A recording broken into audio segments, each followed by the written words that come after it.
त्यापैकी माझी एक अपेक्षा साहेब की आपल्या आपण तरुण आहात किंवा सातारा जिल्ह्याचे रहिवासी आहात, तर आपल्या सातारा जिल्ह्यातील जेवढे काही डेपो मार्गदर्शनाखाली आमच्या मंडळाचा लाभ घ्यावा. कारण जवळजवळ आता नवीनच्या दराप्रमाणे साहेब त्याच्यामध्ये वाढ झालेली आहे. पूर्वी तुम्ही आम्हाला 12 रुपये, माझ्या जिल्ह्यात सातारा जिल्ह्यात या 30 लाख रुपये किमान तुम्ही आमच्याकडे घ्यावे, राहिले 3 कोटी रुपये मिळावे. यासाठी आम्हाला तुमचं मार्गदर्शन आवश्यक आहे आणि सहकार्य अपेक्षित आहे. त्याचबरोबर ज्या महिला कर्मचारी असतील त्यांच्यासाठी सुद्धा आपण वेगवेगळे केव्हाही सांगा तो मला डायरेक्ट फोन करा. त्याच्याबद्दलचा सर्व खर्च आणि येणारे संबंधित कर्मचारी व्यवस्थापन काय एक चेक द्या 15 रुपये प्रमाणे. आणि काही आम्ही कमी पडलो तर एनी टाइम तुम्ही आम्हाला विचारू शकता, भरलेल्या पैशाचा हिशोब मागू शकता. कोणाचा लाभ घ्यावा. मुलांची शैक्षणिक योजना असू दे, आर्थिक योजना असू दे, महिलांचं सबलीकरण असू दे, साक्षरता असू दे, कुठल्याही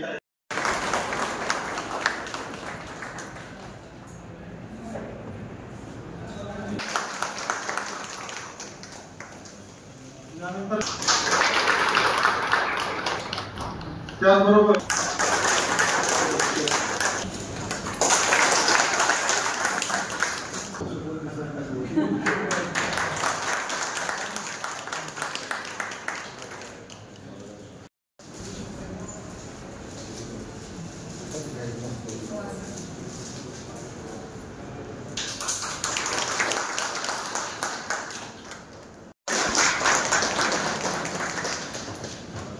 येत आहे समोर बघा.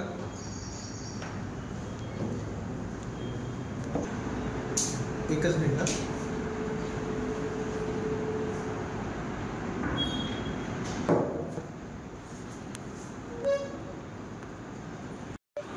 जुलै जागतिक लोकसंख्या दिनानिमित्त महाराष्ट्र कामगार कल्याण मंडळ यांनी एक आपला कार्यक्रम आयोजित केला आहे. त्या अनुषंगाने आपले कार्यक्रमाचे अध्यक्ष पलंगे साहेब, त्यानंतर प्रमुख पाहुणे म्हणून शिवचंद्र पवार मॅडम, दुसरे आहेत सचिन सातपुते सर आणि सांगलीचे कामगार कल्याण अधिकारी संभाजी पवार सर. आणि आता सातारा जिल्ह्यात जास्तीत जास्त जे योजनेचा लाभ आणि लोकांपर्यंत लाभ देऊन त्यांना प्रत्यक्ष प्रभाव आणणारे आपले साताऱ्याचे एकदम गाडीचे आणि कर्तव्यदक्ष अधिकारी संदीप कांबळे साहेब. ऍक्च्युली सातारा तर कामगार कल्याण मंडळाची ओळख जर जास्त निर्माण केली असेल तर त्यांनी कांबळे साहेबांनी निर्माण केलेली आहे. कारण मी आल्यापासून बोलतोय की ऍक्च्युली ते पाठपुरावा करायला कुठेही कमी मिळत नाही. किंवा ऍक्च्युली असं लक्षात आलं की जे काही जास्त ऍक्टिव्हिटी किंवा ज्या जास्त स्कीम आणि जो काही लाभ येईल तो जास्तीत जास्त त्यांच्या मार्फत दिला जातो. त्यामुळे म्हणजे ह्याच्यामध्ये जसं पवारमध्ये तसं बाबा की कांबळे साहेबांचं जोरदार टाळ्यावाजून स्वागत केलं पाहिजे. कारण त्यांनी ज्या प्रकारे कामगार कल्याण मंडळ राबवलं आहे, कारण त्यांना मी बरोबरच तुम्ही अधिकारी राजकीय व्यक्ती आहेत असं मी विनोदाने म्हणतो. कारण त्या प्लॅटफॉर्म म्हणजे असं आहे की ते जास्तीत जास्त योजना लोकांपर्यंत पोहोचवण्याचा प्रयत्न करतात. ऍक्च्युली आपल्या सातारामध्ये कामगार कल्याण मंडळाचं जे कामगार योजना जे लाभ किंवा ज्या तुमच्या योजनेचे शिष्यवृत्ती असू द्या, मुलांची असू द्या, स्वतःला पाळलेला असू द्या किंवा इतर काही जे शैक्षणिक योजना असू द्या, ते जास्तीत जास्त लाभार्थीला देण्याचा प्रयत्न करतात. त्याच्यामध्ये आता नॉर्मली आता मी आल्यापासून मलाही जेवढे काही मदत करते तेवढं माझ्या प्रकारे मदत करतो. आता माझ्याशी शब्द वापरला की आपल्याला कामगार कल्याण मंडळाची इमारत हा शब्द राहिलेला आहे. आता नॉर्मली आमचं कामगार भवनाचं तर बऱ्यापैकी काम म्हणजे झालंच मला सुरू. त्याच्यामध्ये म्हणजे पवार साहेब म्हणजे आम्हालाही कुठं हातभार लावता होतं करा म्हटले. आता मी तुमचं काम होईपर्यंत आम्ही आमच्या इमारतीमध्ये बसले तुमची सोयी करत जात होती. कारण पवार साहेबांना माहिती की आमचं ऑफिस पार्ट एकदम म्हणजे बोलून आहे, म्हणजे ऑफिसची अवस्था खराब आहे. आता नवीन ऑफिस सुरू होते, चांगलं सुरक्षित होत आहे. त्याच्यामध्ये जास्तीत जास्त योजना जसं की कामगार कल्याण म्हणून सहाय्यक कामगार म्हणून जे बांधकामाची योजना असू द्या, म्हाताऱ्याची योजना असू द्या किंवा जे काही आहे जास्तीत जास्त तळागाळातील आणि बेसिक लाभार्थींना जाणं हे गरजेचं आहे. म्हणजे शासनाने आपल्याला जसं लोकसंख्या नियंत्रण सांगितलं त्याच प्रकारे लाभार्थीची संख्या वाढणे हे गरजेचं आहे त्याच्यामध्ये.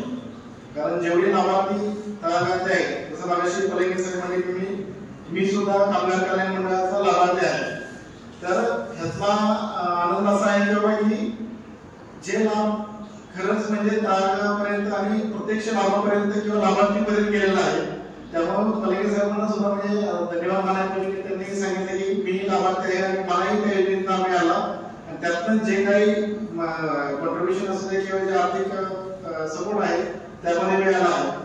तिथं आपण जे काही कामगार कल्याण मंडळाने काम सुसज्ज आणि व्यवस्थित सुरू आहे त्यासाठी त्या कामगार कल्याण मंडळ आणि अधिकारी कर्मचाऱ्यांना धन्यवाद आणि थँक्यू. महाराष्ट्र कामगार कल्याण मंडळाच्या कार्यक्रमाचा अध्यक्ष असा दोन्ही प्रवास करणारा व्यक्ती म्हणून मला खूप आनंद होतो. सन्माननीय व्यासपीठ अशा प्रकारे राहू आणि इथं उपस्थित असणारे माझे सर्व कर्मचारी बंधू,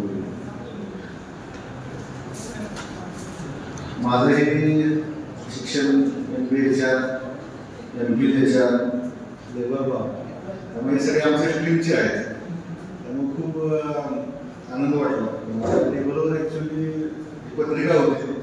आज ॲक्च्युली बाहेर कार्यक्रम होता, परंतु विषय आणि बाकीच्यांचं सगळ्यांचं कामगार रिलेटेडचं डेस्टिनेशन आणि ही बघितल्यानंतर म्हटलं ही आपली स्ट्रीम आहे, त्यामुळे आपण आवडतो मुद्दा आहे. महाराष्ट्र कामगार कल्याण मंडळाच्या बाबतीतलं अनेक गोष्टी आहेत. म्हणजे सरकार किंवा कुठलंही मंडळ विविध कल्याणकारी योजना राबवत असतात, परंतु त्यापासून पोहोचणं. माझा आवाज चांगला आहे, मी सातारकरच आहे, काय आवश्यकता नाही. काही वेळा असं सांगाच लोक म्हणतात बाहेर, आता सातारकरांनाही आपली भाषा आपली सवय आहे, परंतु बाहेरच्यांना सांगावं लागतं की नाही टोन आणि आवाज असतात. काही गोष्टी आवर्जून सांगतो. कामगार कल्याण आता सुदैवानं आमच्या इथे 15 तारखेपासून प्रवासी राजधानी कामगार दिन असं दोन्ही दर सोमवार शुक्रवार भेट द्यायचे. कांबळे साहेब आता 2 गोष्टी मगाशी माझ्या ऑफिसमध्ये चर्चा झाली की जेवढी लोक आहेत आमचे कर्मचारी कामगार कल्याण मंडळाच्या तेवढ्या पावत्या विदिन 8 डेमध्ये 8 दिवसात त्या होतील. कुणाला त्यावेळेला ऑब्जेक्शन असेल त्याची फी सुद्धा मिळते, पण 4,000 इट इज अन इन्व्हेस्टमेंट. थोडं MBA झाल्यामुळे थोडं बिझनेस ओरिएंटेड आहे, कारण आपल्याला भरपूर योजना आहेत. या भरपूर योजनाचं लेबर ऑफिसर वेगळ्या कामानिमित्त बाहेर आहे, परंतु जे काय आम्ही सोमवार शुक्रवार जाणार आहे त्या मिटिंगला आपल्याला आवर्जून बोलवी. दोन्ही कामं होऊन जातील, म्हणजे माझ्या रुटीन काम बी होईल आणि त्या आपल्या योजना आहेत किंवा त्यामध्ये कोण कोण लाभार्थी होऊ शकतं किंवा काय होऊ शकतं त्या अनुषंगानं एक पहिले 2 महिन्यामध्ये मी प्रत्येक वेळी आपल्याला कॉल करेन. सोमवार शुक्रवार ज्या ज्या डेपोला जाणार आहे त्या डेपोला आपण कंबाईनमध्ये जाऊ, आपल्या योजनाही सांगू आणि काय त्यांचे बाकीचे आमच्या लेबर ओरिएंटेड जे काही काम असतील ते करू. त्यामुळे सुदैवानं ही योजना आणि आमचा उपक्रम दोन्हीचा आपण समन्वय साधून जास्तीत जास्त लाभ कसा होईल हे प्रयत्न करू. मला आवर्जून काही गोष्टीचा उल्लेख करूच वाटतो. अभिमानानं स्वाभिमानानं सांगतो. ती घटना आमच्या एक कोरेगाव डेपोच्या सातारा डेपोमध्ये वाहत आहे आणि 4 सदस्य सुट्टी आले.